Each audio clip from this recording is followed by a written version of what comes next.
मैं कल एक पॉडकास्ट कर रही थी जहां मेरी जो होस्ट थी, जो इंटरव्यूअर थी, वो भी एक महिला थी। तो उन्होंने मुझसे कहा कि महिला आरक्षण बिल आ रहा है तो विपक्ष ये कह रहा है, वो कह रहा है। तो मैंने उन्हें एक सवाल पूछा। मैंने कहा, आप अपने दिल पर हाथ रख के कहिए, in the history of mankind, in the history of womankind, in the history of the world, क्या कभी भी महिलाओं को ये प्रिविलेज मिला है? क्या कभी भी महिलाओं के लिए ऐसा स्वर्णिम काल, जिसे अमृत काल कहा जाता है? मैंने कहा, आप दिल पे हाथ रख के बताइए कि isn't it the best time to be a woman? और वो मुस्कुरा के almost she giggled and laughed. She said, yes, this is the best time to be a woman. और आज विपक्ष वाले हो चाहे पक्ष वाले हो, सबसे पहले तो मैं सारी मातृशक्ति को तहे दिल से बधाई देती हूँ कि हम इतिहास का हिस्सा बने हैं। जो आज तक महिलाओं की एक इमेज रही है, सब महिलाओं ने बात रखी अपनी। चाहे हम लोग आज भी हर दिन पेपर में पढ़ते हैं, बेटियों को जहर दे के मार दिया गया, चाहे हम हर एक महिला के दिल में एक दर्द है अध्यक्ष महोदय। और आज प्रधानमंत्री जी नरेंद्र मोदी जी के नेतृत्व में जो एनडीए की सरकार ने किया है, मुझे हमारी एक बहुत ही चर्चित फिल्म है, फिल्म इंडस्ट्री की, दिलवाले दुल्हनिया ले जाएंगे, उसमें एक डायलॉग है कि जा सिमरन तू जी ले अपनी जिंदगी। तो आज हमारी सरकार ने इस भारतवर्ष की बेटियों को कहा है, महिलाओं को कहा है, सारे पिंजरे टूट गए हैं, सारी दीवारें टूट गई है, जाओ बेटियों तुम जी लो अपनी जिंदगी। हम महिलाओं के लिए ये बहुत बड़ी बात है। मैं सारी महिलाओं को, यहाँ बैठी हुई सारी मेरी बहनों को बहुत बहुत बधाई देती हूँ। अध्यक्ष महोदय, भारत की बेटी वैदिक काल में जब दृष्टा बनी, दर्शनी बनी, विदुषी बनी, तो वो गार्गी और मैत्री बनी। मध्यकाल में जब वो लड़ी, उसने नेतृत्व किया, वो रानी लक्ष्मीबाई बनी, वो अबक्का बनी। अध्यात्म में जब भारत की बेटी ने परचम उठाया, परचम पाया, तो वो मीराबाई बनी, अक्का महादेवी बनी। आज भी हमारे भारत की बेटियां जो है हर क्षेत्र में, चाहे वो डिफेंस हो, चाहे वो स्पोर्ट्स हो, फिल्म इंडस्ट्री हो, चाहे वो मंगल मिशन हो, कोई भी ऐसा क्षेत्र नहीं है जिसमें वो भारत का नाम ऊंचा नहीं कर रही हो। लेकिन ये जो राजनीति का एक क्षेत्र है, वही एकमात्र ऐसा क्षेत्र है अध्यक्ष महोदय जी, जहां पर हमारा देश पूरे विश्व के साथ कदम से कदम मिलाकर नहीं चल पा रहा है। मैं हिमाचल प्रदेश का उदाहरण देती हूँ। हमारे पास 68 एमएलएज हैं, लेकिन सिर्फ एक महिला एमएलए है, सिर्फ एक। लेकिन बाकी देश भी इसी तरह की जो है, चाहे 8%, 9% का वुमेन इंक्लूजन। अरे मेरे को प्लीज वुमेन्स बिल पे बोलने दीजिए ना। तो अभी पूरे देश की जो असेंबली का है, यही रेट चल रहा है। और ये जो दर है, इसकी जो औसताना दर है, वो 9% to 8% है। लोकसभा में जबकि हमें 13% तक पहुंचे हैं, लेकिन ये वैश्विक दर दूर दूर तक कहीं वो वैश्विक दर के नजदीक नहीं है।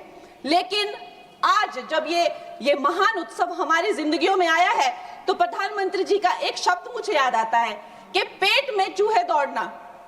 कांग्रेस के पेट में जब भी कुछ अच्छा होने लगता है तो चूहे इनके दौड़ने लगते हैं, और वैसे ही चूहे दौड़ने शुरू हो गए हैं।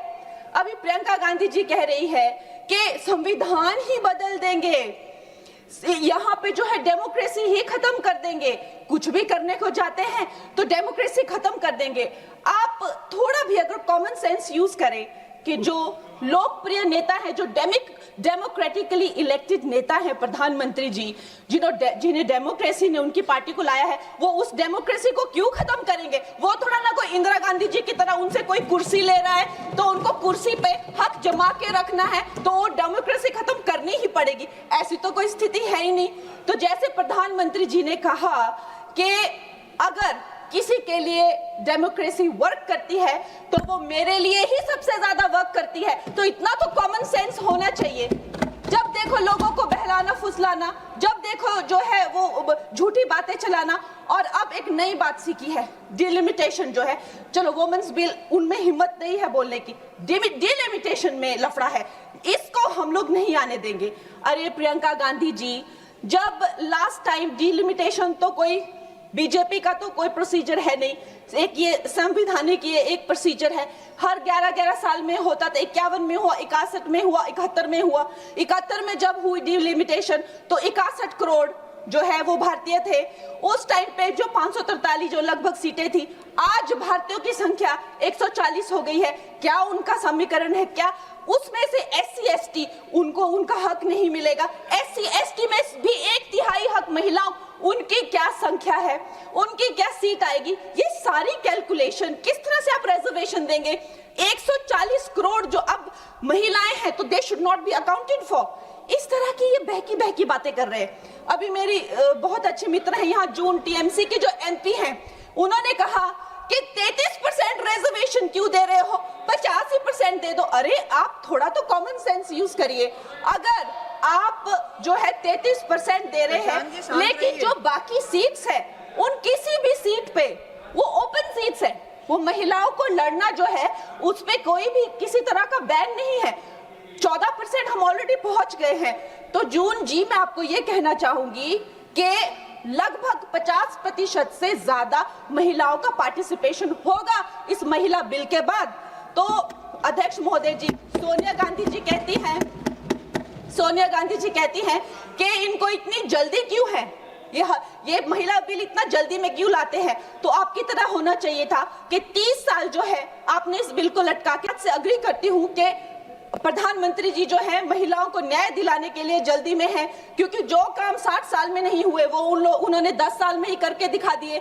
चाहे वो करोड़ों मकान पक्के किए हो, चाहे वो गैस सिलेंडर दिए हो, चाहे वो महिला को डिफेंस में लाना हो, चाहे वो गर्भवती महिलाओं को 12 वीक से लेकर 26 वीक की हॉलीडे हो, न जाने कितनी योजना, लखपति दीदी, ड्रोन दीदी, सेल्फ हेल्प ग्रुप्स। अगर मैं बोलने लगूं तो यहाँ बहुत वक्त चला जाए, लेकिन एक बात पक्की है कि वो एक जल्दी में है, महिलाओं को न्याय दिलाने की जल्दी। और ये जल्दी अब की नहीं है, ये जल्दी जब से वो हेड ऑफ गवर्नेंस बने हैं तब से है। गुजरात में भी बाकी स्टेट्स की तरह गुजरात जब वो चीफ मिनिस्टर बने तो एक फीमेल फिटिसाइड का जो एक प्रैक्टिस थी उसकी चपट में था। उस टाइम उन्होंने, देखिए रूल हर जगह होते हैं, लेकिन एक लीडर की संवेदनशीलता देखिए, वहां पे उन्होंने एक जन जन को नुक्कड़ नाटक करने के लिए, जहां पे एक भ्रूण जो है वो माता से बात करता है कि माँ मैं जीना चाहती हूँ, कि माँ मैं आपकी तरह बनना चाहती हूँ, मैं भी कुछ अच्छा करूंगी, उससे करके लोगों में जो संवेदनशीलता आई, जो आत्मीयता आई, जो एक गर्ल चाइल्ड के लिए उनके मन में एक भाव उठा,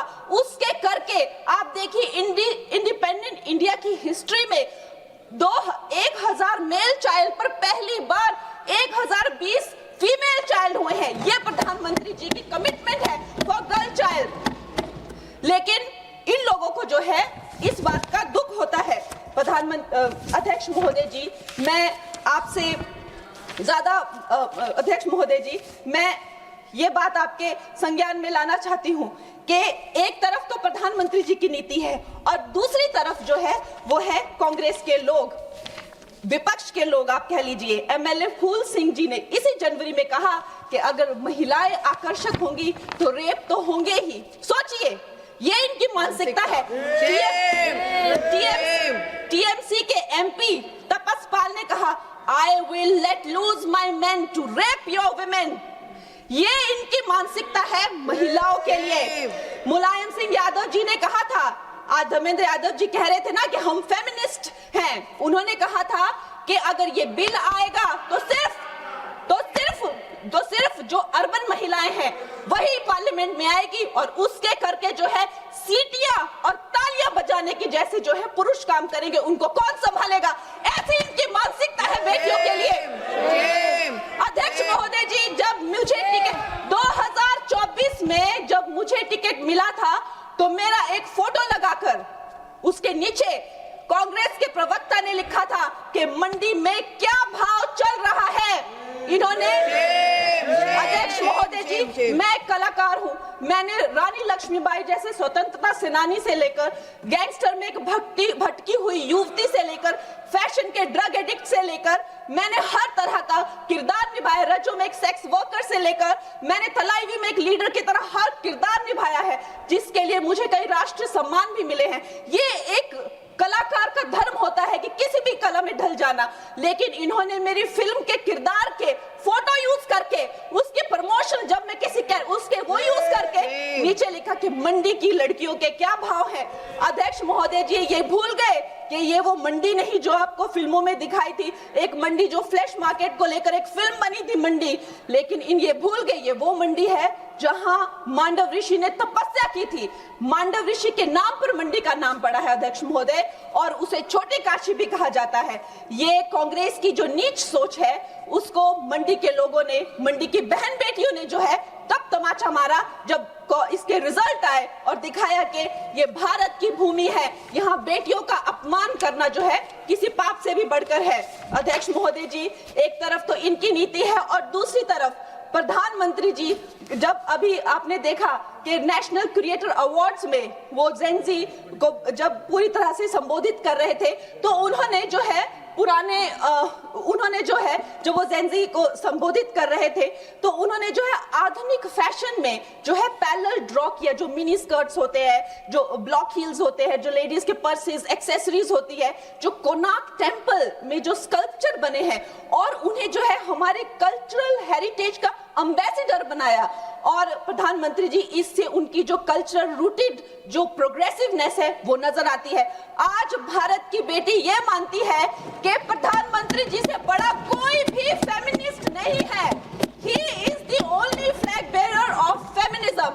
और ये भारत की बेटियां जो है सदा उनकी आभारी रहेगी, जो उन्होंने भारत की महिला शक्ति में, मातृशक्ति में विश्वास दिखाया है, उसके लिए हम सदा आभारी रहेंगे। मैं अपनी पार्टी को बधाई देती हूं और साथ ही सब महिलाओं को धन्यवाद।